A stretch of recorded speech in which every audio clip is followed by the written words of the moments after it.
Yo, what's going on, everybody? This is Don't Talk Sports. My name is Dylan. In today's video, what I'll be talking about is there's a couple of different things I wanted to discuss in this video. Number one is obvious. We're going to be talking about the Phoenix Suns and how they just had this epic collapse of going into the playoffs. They get swept by the Timberwolves 4-0. Everybody thought with this big trio, Bradley Beal, Devin Booker, Kevin Durant, this team at least could have maybe even put, if they lost the series, at least got to 7 games. They came into the season with championship aspirations. They said it was either championship or bust, and clearly they got one of the two to happen. So with that all being said, a couple of things I want to discuss. Like I said, I want to talk about the Phoenix Suns and how this epic failure happened, why this epic failure happened, and just it could have been maybe they just ran to a buzzsaw with the Timberwolves, or was this kind of, it was going to happen no matter what, no matter who you played. And then number two, the thing I want to talk about is the way of like a big three in the NBA just not going to cut it anymore? Because there was a time where that was like the blueprint. You had to have a big three and you could go very far, even win championships with that. But with today's generation of the NBA here lately, the way it's going, you kind of looking around the league, I'll kind of talk about it more, but I think nowadays the big two, or just like a big and a point guard, or big and a shooting guard,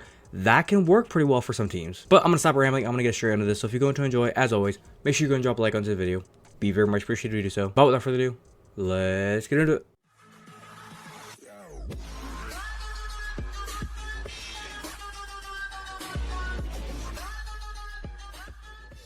Alright, first up, let's talk about the Phoenix Suns themselves. You can see right here, this was game 4. This was the game where they lost against the Minnesota Timberwolves. They lost 122 to 116. Kind of looking back at the entire thing for the Phoenix Suns, I'm not gonna lie, you look at the final scores of all the games, they got their asses kicked. Like, you go from game 1 all the way to game 4. For game 1, the Timberwolves, they kicked the Suns' ass. Game 2, the Suns kind of fought back a little bit on the defensive end, but they still got their ass kicked. Game 3, we thought, oh, maybe now that we're in Phoenix could bounce back, get a win. Nope, they did not. They got their ass kicked. And then game 4, it actually got very interesting. I'm not gonna lie. Like, the Timberwolves, they still obviously won the game, but you look right here at the game cast or the game flow, they got this game held in check for most of the game until right about the 4 to 3 minute mark. You can see right here, Timberwolves started to slowly pull away. Suns were still trying to like inch back in, but the Timberwolves, they pretty much just got a chokehold on the Suns, and they said, we are not letting you win anymore. Now let's discuss why the Suns lost, obviously, the series. I want you to take a look at this box score. This was basically the same box score for almost all 4 games. Take a look at the Timberwolves. What's something that they were doing that the Suns could not contain? Anthony Edwards was getting minimum, I think, like 25 points a game every single game. He was getting 25 to 30. This one here, he got 40 points in this game. Rudy Gobert, he was locking them up. He was locking the Suns up. He was doing everything possible. Blocks, steals. He was getting. He didn't really do that well in the rebounding end. I'm not gonna lie. I was kind of surprised by that. Karl Anthony Towns finally back in the playoffs, and he was getting his buckets. The Suns could not stop him. Now getting back over to the Suns side of things, you look at what they did. Kevin Durant, one of your big 3, he did his thing, got 33 points. Devin Booker, now I'm not gonna lie, he got a lot of free throws. Points are points though. He got 49 points, big time play. And then let's look at the third member of the big 3. Who is he? Bradley Beal. Oh, that's right. Okay, so how did he do? 1 for 5 from 3, 4 of 13 from field goals. How many? 9 points? This man got 9 points. He fouled out of the game. Had 6 turnovers. The man could 2 assists and only 1 rebound. Like, what the fuck are you doing? Just out there for cardio? Now, I went ahead and kind of looked at, I was trying to figure out, okay, could he have done any better? First game, he had 14 points. Second game, I think he had like 15 points. And this game right here, game 3, he had 28 points. So, like, he started off bad, then he got a little bit better, then he got really good in game 3, and you would have thought, okay, game 4, he's going to lock in, he's going to show out. No, not really. But like I was saying, you look at the final points for all the players. Like I said, even if Bradley Beal did show up, the fact that you're relying on your team for 3 players to pretty much just carry the load. Like, if you're expecting to go into every single game, and it seems like that's the way the Suns kind of dictated their offense, was they relied on Devin Booker, Kevin Durant, and Bradley Beal. Bradley Beal used to be a guy that scored 30 points minimum a game. If you're banking on Bradley Beal to give you 30, Kevin Durant to give you about 30 to 35, and Devin Booker to give you about 30 to 35 points, right there roughly is about 100 points a game between 3 players.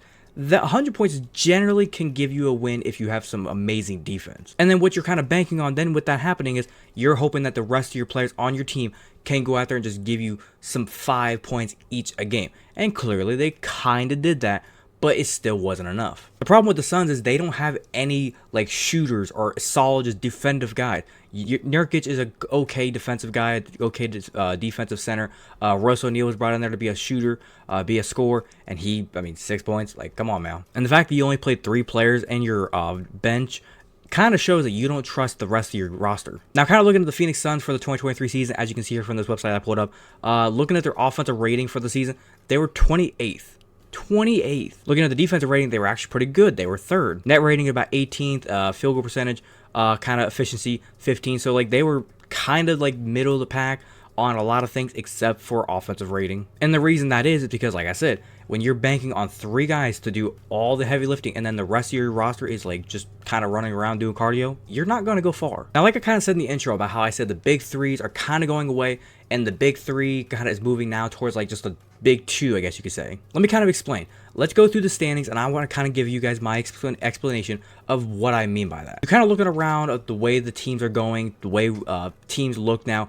You look at the way they play. You have a big man, and then you kind of have like your lead guy, like a point guard, a shooting guard, somebody that's like a pure ball handler. Then you have your big man that can still get you about 20, 30 points a game. I'm going to kind of go through the rosters, and I'm going to pretty much show you what I'm saying. You got the Milwaukee Bucks, Damian Lillard, Giannis Antetokounmpo. The Cavaliers, you could probably say Donovan Mitchell and like Evan Mobley, or Donovan Mitchell and Jared Allen. The New York Knicks could be Jalen Brunson and Mitchell Robinson. 76ers is Tyrese Maxey and Joel Embiid. Miami Heat, Bam Adebayo and Jimmy Butler. Denver Nuggets, obviously Jokic and Murray.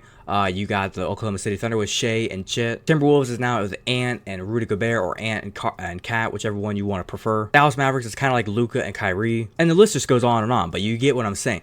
Every team kind of has like their main star and then like the other kind of ball handler within the group. Ultimately, here's kind of my final points of what I'm saying. I would say this, that when the Phoenix Suns traded for Kevin Durant and they got him with Devin Booker, that was a great splash move. Great signing, but when they went and got Bradley Beal, it was kind of like, I don't know if I would have done that. I think they should have stuck with Kevin Durant and Devin Booker.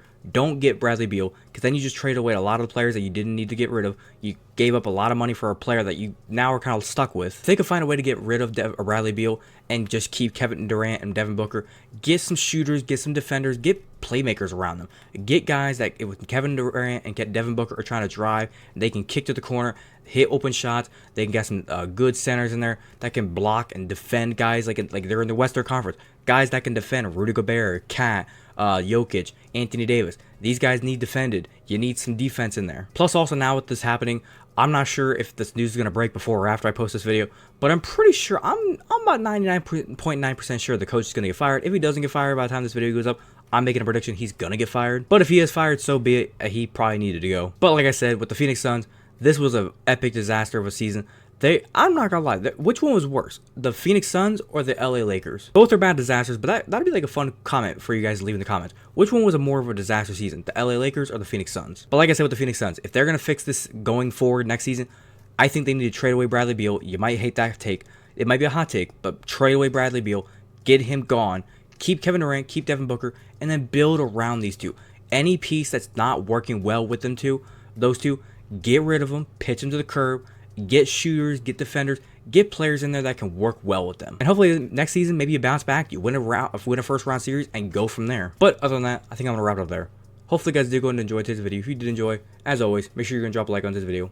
Be very much appreciated to do so. If you wanted to watch the entirety of today's video, thank you very much. And like I said, if you have a different opinion, do you think the Phoenix Suns was a bust this season? Not a bust? Do you think what I said about their changes they should make going forward? Do you like the changes? Not like the changes? Leave your complete opinion down in the comment section down below. Be more than welcome to talk about you guys. If you're a fan of the content that I do poster and you want to go and hit that big red subscribe button, feel free to do so. And do not forget to hit that little notification bell. Be notified second I post. But without further ado, this has been Don't Talk Sports. Have a great day. Peace.